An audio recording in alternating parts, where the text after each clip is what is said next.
पाकिस्तान और सऊदी अरब के बाहमी रवाबित की तारीख से रोशनास कराती ये तस्वीरी नुमाइश इस्लामाबाद के मकामी होटल में मुनक्किद हुई।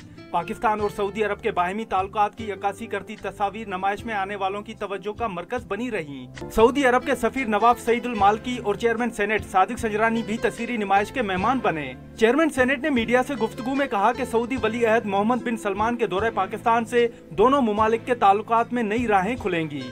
जो सीपैक गेम चेंजर आप कहते थे, तो इसमें एक और एडिशन हो जाएगी और सही मानों में ये गेम चेंजर बनेगा इंशाल्लाह, और पाकिस्तान की इकोनॉमी इससे ज़्यादा बूस्ट हो जाएगी। सऊदी सफीर ने भी इस उम्मीद का इजहार किया कि वली अहद मोहम्मद बिन सलमान के दौरे पाकिस्तान से दोनों मुमालिक के दरमियान ताल्लुकात और मुख्तलिफ शोबों में ताउन को फरोग मिलेगा। कैमरामैन मुमताज हुसैन और साथी रिपोर्टर नवीद सिद्दीकी के साथ नादिर गुरामानी, डॉन न्यूज़, इस्लामाबाद।